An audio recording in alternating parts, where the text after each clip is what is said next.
Oh, hello.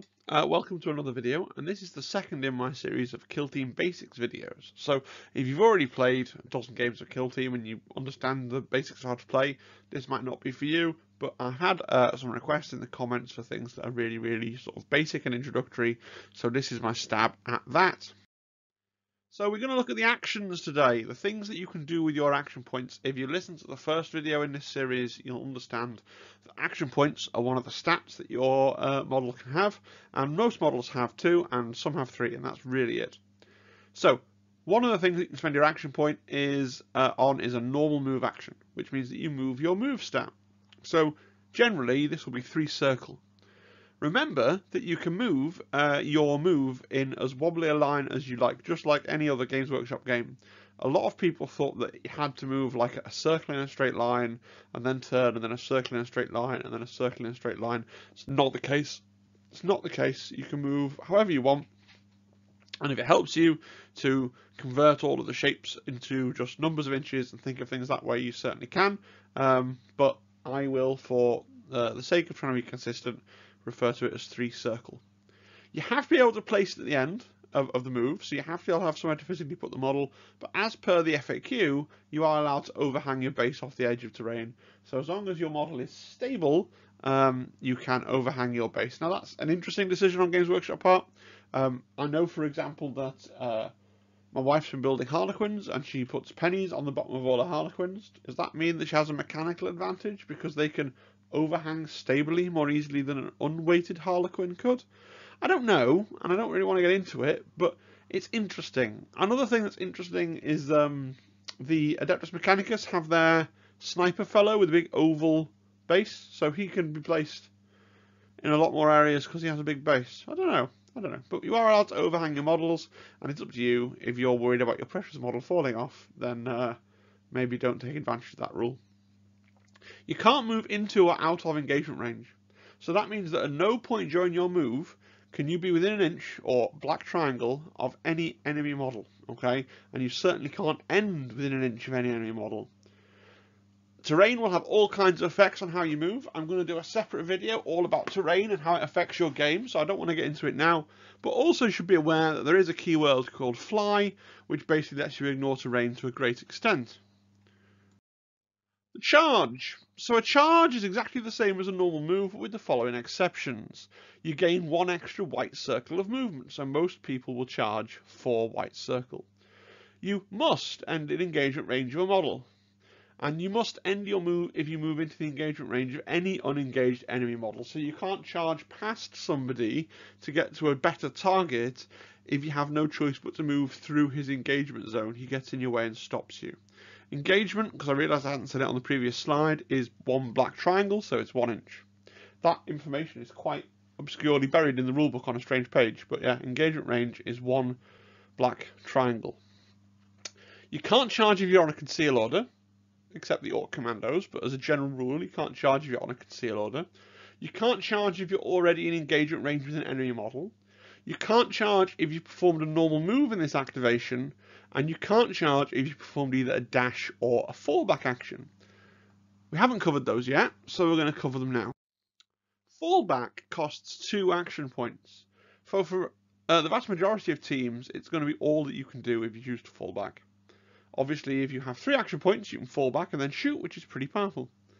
A fallback action is a normal move, but you can only perform it when you're in engagement range of the enemy. You can move through engagement ranges of other enemies, okay, but you can't end in them. You can't perform a fallback if you've made a normal move or a charge this activation, okay? So a fallback is your way of getting out of a combat that's disadvantageous to you and you don't want to be in. But in most circumstances, for the majority of teams, it's going to be all that you can do with that model. And a big advantage of 3 AP teams is being able to fall back and then shoot if they're a shooting team like Space Marine Intercessors. One of the only things Space Marine Intercessors have going for them, but I'll save that for another video. Dash. Dash is a normal move, but you only move blue square. So essentially the purpose of dash is that you've already made your normal move. You're not allowed, except with special rules that tell you can, to repeat any of the actions in turn. So having done your normal move, if you want to move a little bit further, your only option is to dash. So you can then move blue square in addition to your normal move that you've previously made. That's it. That's all dash does. Really simple. You can shoot. Now, there's a lot more nuance to shoot than I want to go into today. I could probably make an entire video just about the action of shooting. Certainly when it comes to this bit here, select a valid target. Oh boy, is that a video in and of itself, working out how the terrain rules and what you can see and what you can shoot and when you can shoot it. And I absolutely will make that video, but not today. The basics of shooting is that you want to first of all select your ranged weapon. In a lot of cases you only have one option, so you look at your unit card as we looked at in the last lesson, in the last video, and you pick your ranged weapon that you want to shoot with, and you roll the number of attack dice listed. So it's going to be a number probably like 3 or 4, and you roll those attack dice, and your opponent's going to roll his defense dice after you've rolled your attack dice. So you're comparing your attack dice, as I said in the previous video, with your ballistic skill statistic, right? So anything that's got the number in your ballistic skill, let's say your ballistic skill was 3+, you would discard any 1s and 2s, and you'd keep the 3s, the 4s, the 5s, and the 6s. The 6s would be critical hits, the 3s, the 4s, and the 5s would be normal hits. Your opponent then rolls his defense dice, which you'll have 3 of, unless he is a Chalnath Pathfinder Recon drone, in which case he'll have 4. But he rolls his defense dice, which you usually have 3 of. If he equals his armor save or beats it, so he'll have an armor save, let's say it's 3+, exactly the same thing. His normal saves, his 3s, 4s, and 5s can negate one of your normal hits, your 3, 4s, and 5s. His 6s, his critical saves, can negate one of your critical hits. And if he uses up 2 of his normal saves, he can negate one of your critical hits. Sounds a little complicated. Actually, it's really straightforward.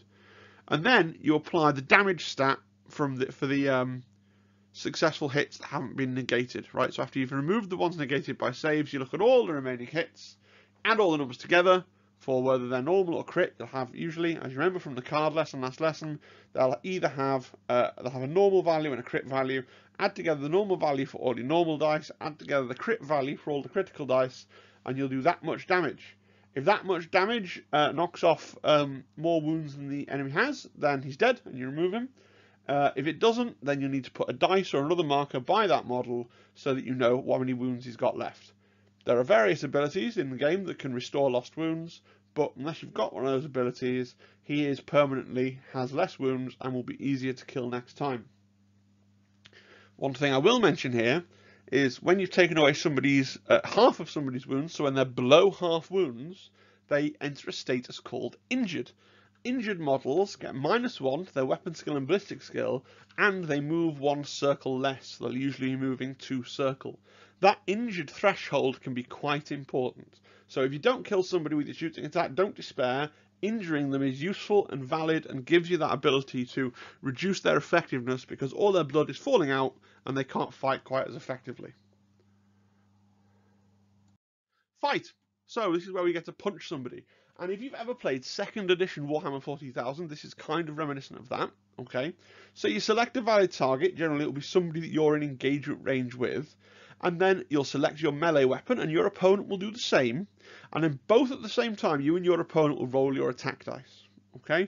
And then you look at both sets of attack dice, they're public knowledge, and then the person who charged, or sorry, the person whose activation it is, generally the person who charged, but if it's a ongoing combat where you've been engaged for a couple of turns, the person whose activation it is decides what to do first. You're either going to do a parry or a strike. If you strike, you deal the damage that's listed on your card. Either normal damage for a normal hit, or critical damage if you've done a critical hit, so you roll a 6. Alternatively, you can choose to parry.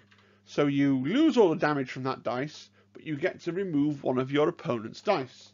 Either a normal dice with a normal hit, or you can remove an opponent's critical dice with a critical hit. This goes backwards and forwards until either everybody's run out of dice or one of the models is dead. The way combat will work quite often is you'll charge in, you'll roll your attack dice, and they'll roll their defense dice. You will weigh up as the attacking player. If they've only got 1 hit on you, and you've got enough dice to kill them, and parry that hit, you'll parry the hit first, and then you'll decide to use your other two to strike and kill them. What generally happens, though, is you'll strike with the first dice, they'll strike back at you and give you some damage, and then you'll strike them with the second dice, and in a lot of matchups, most things will die in 2 successful hits in combat. That's a very common kind of tempo for the game. Obviously, it depends what you're playing into what. Things may differ, and you do have to think about it. But generally speaking, if you charge and then fight, unless you're fighting something silly like a custode, you're probably going to kill them and you're probably going to take some damage. Other actions, pass. You can pass as many times as you want. It just removes the action point and then you do nothing.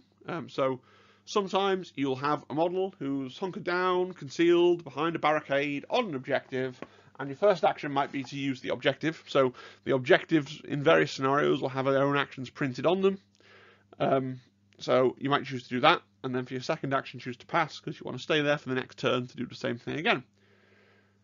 Overwatch is slightly complicated. So Overwatch is kind of a combat mechanic, and it's kind of a balancing mechanic for small teams. If you are on an engage order, and I will do a video on the orders again at another time, if you are on an engage order and you've activated all your models, and it would be your turn to activate a model, you can make an Overwatch shot. You basically get to make a shot with your ranged weapon at -1 ballistic skill with someone that's already activated, and that's just to balance out the fact that you have less miniatures than they do on the table. Each model can only Overwatch once, and as I say, you can only Overwatch if you're on that engage order. Finally, there's a pick-up action that's utilised in some scenarios. It's got quite a lot of rules about it, and it's not going to come up in your first couple of games, so I'm going to not go into that one today. But basically, it's an action that lets you pick something up and move around with it as part of a scenario. You've got to capture an item and move it around. Final thoughts. I hope you found that useful. I know there's basically one person that keeps commenting, going, "Oh, really like the starter video. Can you do a getting started video?" So that's for you, my guy. I'm feeling really under the weather today. Hopefully it hasn't come through in my voice. If it has, or I've made any mistakes, please forgive me. I had my booster injection last night, as I said, I think in yesterday's video, and it's just made me feel really tired, and a little bit kind of not confused, you know. I don't need to go, I'm not very ill, don't worry, just a bit kind of not quite with it, you know. If you have any feedback, please leave it in the comments, that'd be really good. I'm trying to get a video out every day. I kind of foresee that I might struggle on Thursday, but I've said this a lot, I might struggle. I always manage to put something out. I'm trying to avoid doing another lame little YouTube short where I kind of go, oh, I can't do a video. In an ideal world, I would make a little community tab post when I couldn't get a video out, so at least there's something there. But you don't get a community tab until you get 1,000 subscribers. So subscribing will be helpful, but you know, only subscribe if you actually want to get reminded when the videos come out. Don't just subscribe because I've asked you to. That's not what I want. Yeah, so thanks everybody, and I hope you enjoy the rest of your day. All right, bye bye.